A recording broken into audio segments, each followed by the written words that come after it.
নিশ্চিতের সন্ত্রাসীরা আমার অফিস ভাঙচুর করেছে, আমার নেতা কর্মীদের শারীরিকভাবে নির্যাতন করেছে।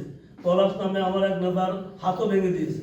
আমরা এটা আইনশৃঙ্খলা রক্ষাকারী বাহিনী এবং কি নির্বাচন কমিশনকে লিখিত অভিযোগ করেছি।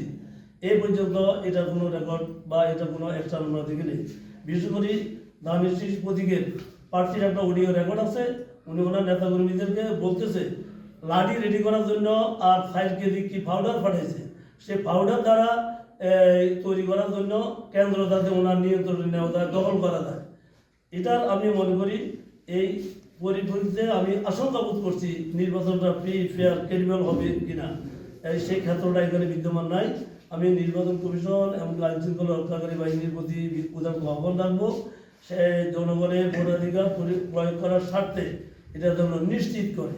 আর আমরা যেন সংখ্যামুক্ত অবস্থায় আমার নেতা কর্মী যেন ভোট করতে পারে।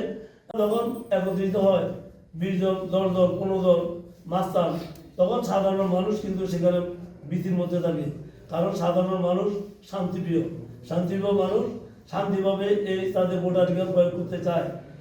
ইতিমধ্যে তাদের যে কর্মকাণ্ড, এই কর্মকাণ্ডের কারণে আমরা এই যে নির্বাচনটা ফ্রি ফেয়ার ক্রেডিবল একটা নিরপেক্ষ নির্বাচন হওয়ার জন্য ক্ষেত্র যে প্লেইং ফিল্ড, সেই ফিল্ডটা এখানে এখন আপাতত পরিলক্ষিত হচ্ছে না।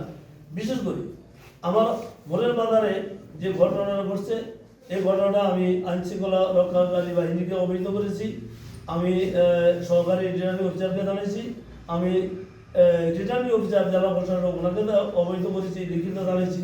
কিন্তু 3টা দিন অতিবাহিত হয়ে গেল, আজ পর্যন্ত সেটার কোনো সঠিক কোনো আমি একটা কার্যকর কোনো ভূমিকা দেখিনি। আইনশৃঙ্খলা বাহিনী এমনকি যারা নির্বাচন পরিচালনার সাথে সম্পৃক্ত, তাদের কারো কাছে কিন্তু এই ধরনের কোনো পদক্ষেপ এ পর্যন্ত আমার পরিলক্ষিত হয়নি।